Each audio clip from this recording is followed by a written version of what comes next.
The message came in at 6:42 in the evening, right after I finished a 12-hour shift on base.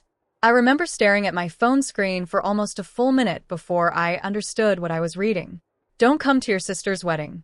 The guest list is already full. That was it. No, I'm sorry. No explanation. Just one sentence from my father, a man who had raised me, who had watched me leave for basic training with tears in his eyes, who used to call me his proudest achievement. I read it 3 times, waiting for it to make sense. It never did. I was a major in the United States Army.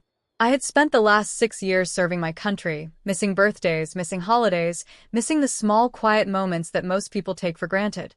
And now, apparently, there wasn't even room for me at my own sister's wedding. I didn't argue. I didn't call. I just put my phone down, laced on my boots, and went back to my quarters on base like nothing had happened. But 3 hours later, my phone rang. It was my sister, Emily. She was sobbing so hard I could barely understand her.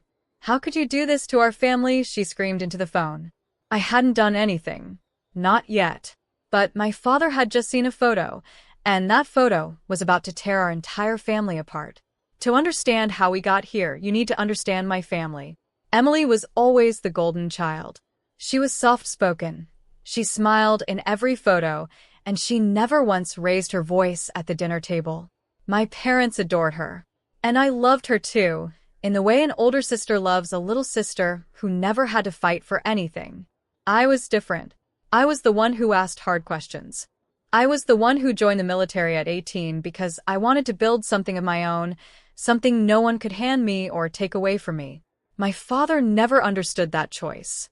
He used to say, "Why do you have to make everything so difficult?"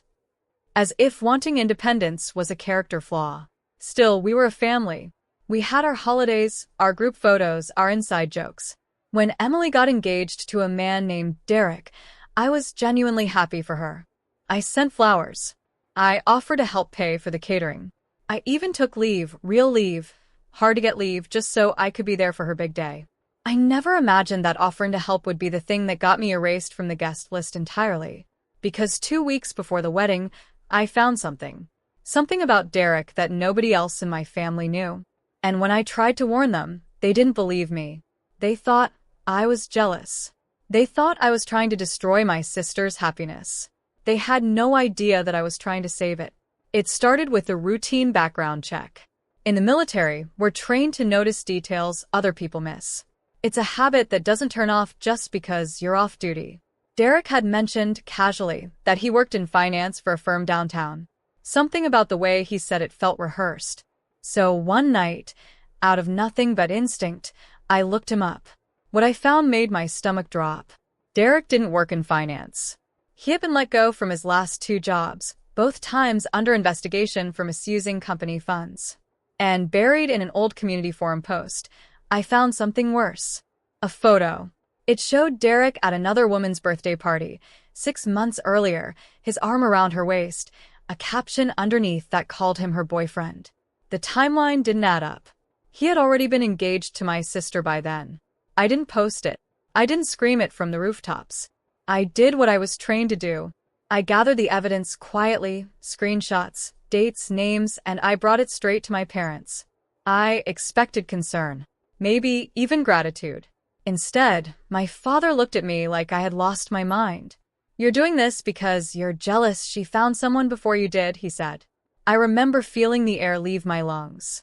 My own father, accusing me of sabotage, when all I had done was try to protect his daughter. I tried to explain myself calmly. I showed him the screenshots again. I told him to just ask Derek directly, to give him the chance to explain. But my father wouldn't even look at the photo a second time. "Emily is happy," he said. "For once in her life, she's happy. And you want to ruin that over some picture you found online?" Emily herself refused to speak to me. She said I was trying to control her life the way I controlled everything else. She said if I really loved her, I would trust her judgment. I understood in that moment that this wasn't really about Derek. This was about a family that had already decided who I was. The difficult one. The one who caused problems. The one who didn't know how to just be happy for someone else. So when the wedding planning moved forward and the guest list started filling up, I wasn't surprised when my name quietly disappeared from it. What did surprise me was the text. Don't come to your sister's wedding. The guest list is already full. He didn't even try to soften it.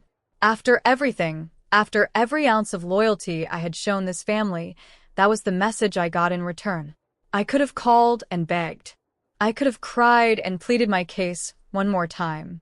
Instead, I made a decision that would change everything. I decided to let the truth speak for itself.